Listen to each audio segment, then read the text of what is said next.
powerful thing. Most of us who play games can appreciate the importance of a well-timed jump in a platformer or a skillful dodge in a fighting game, but sometimes it's the seemingly ordinary movements that actually tell us the most about a character. The way they do simple things like walk or sit down. And like anything else about a character, movement can be used in ways that resist tired gender stereotypes or in ways that reinforce them. In Bungie's hugely successful online shooter Destiny, players start by creating their own character, a guardian who will fight to protect the last remnants of humanity. As with character creation tools in other games, this one lets you choose from different genders and races. In most ways, Destiny treats its playable female characters almost identically to how it treats its male characters. For instance, the armor you acquire when playing as a female character isn't sexualized, but looks just as practical and stylish as the gear equipped by male characters. However, there is one way in which the male and female characters are differentiated by gender, and it has to do with their movement. Watch how a male guardian sits down, taking a load off after a long, hard day fighting the forces of pure evil. It's simple, it suggests confidence. When a female character sits down, however, it's a completely different story. She sits like a delicate flower. This is supposed to be a hardened space warrior, and yet she's sitting around like she's Ariel from The Little Mermaid. A character's animation and movement is just as much a part of who they are as their appearance and their clothing. And like any other aspect of a character, game designers use movement to communicate information about them to the player. This isn't inherently a bad thing. Expressive character animations are just a way for the game to contribute to our understanding of who a character is and what defines them. How a character walks, jumps, even how they sit down can tell us a lot about them. For instance, Ryu Hayabusa's precise and graceful movement conveys that he is a highly trained ninja.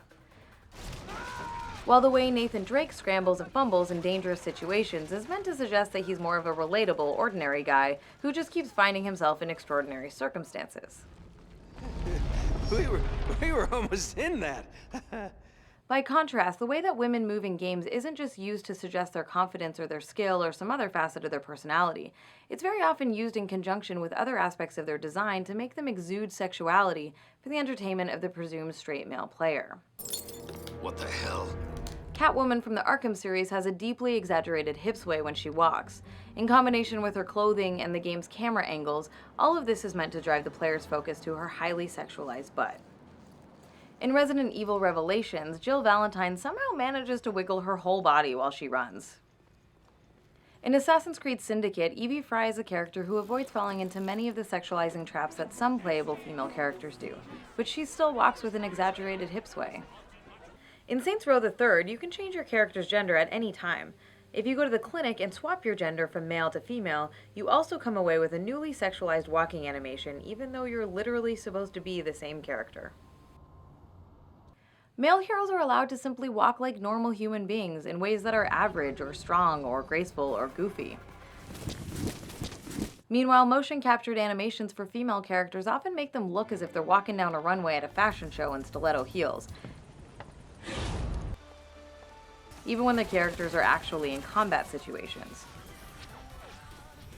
Watching these characters' in-game movement animations, you'd think that the director of the motion capture session directed them to walk like a model instead of a hardened space warrior, or master thief, or bioterrorism agent, or crime boss, or vampire, or assassin. Of course, in the real world, people do walk with a sway of the hips when wearing high heels. If we want to get really technical about it, this slight hip sway occurs in order to maintain balance. This in and of itself is not a problem, other than generally being deeply uncomfortable. But it raises an important question. Why are these female characters in combat roles wearing high heels? With all the fighting, running, and climbing these women have to do, dressing them in heels is clearly a decision rooted in sexualized aesthetic pleasure rather than believability. In fact, animating so many female characters in games to fit into this very gendered, sexualizing walk pattern is an example of one of the ways the male gaze manifests in video games. The term male gaze was coined in 1975 by feminist film critic Laura Mulvey and refers to the tendency for the visual arts to assume and be structured around a presumed masculine viewer, or in this case, player. The male gaze manifests when the camera takes on a perspective of a stereotypical heterosexual man. An indisputable example of this is when the camera lingers, caresses, or pans across a woman's body, although it's not always that obvious. In games, it can be as simple as the in-game camera resting so that a character's butt or breasts or both are center-line. It can be a cutscene that rests on a woman's butt. It can be clothing that they are wearing or the way they talk, or it can be as basic as the way a female character moves around the game world. The male gaze reinforces the notion that man looks and the woman is looked at. Or as art critic John Berger explains in the 1972 book Ways of Seeing, men act and women appear. Men look at women. Women watch themselves being looked at. This determines not only most relations between men and women, but also the relation of women to themselves.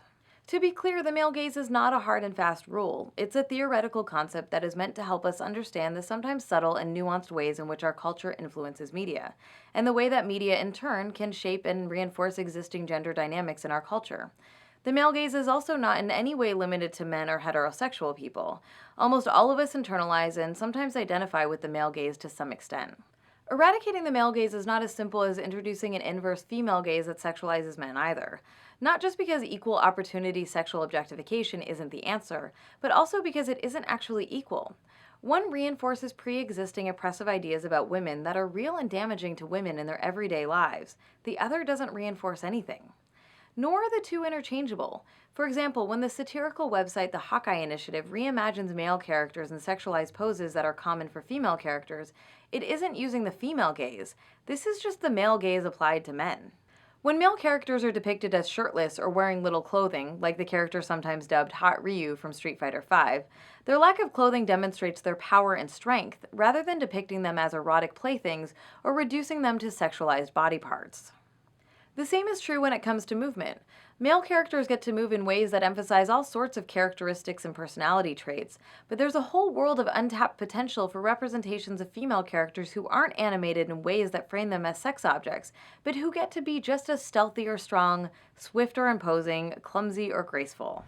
The way Ellie moves in The Last of Us communicates a sense of tension and danger, demonstrating what it's like when female characters are animated in ways that emphasize their personality and emotional state, rather than serving to sexually objectify them.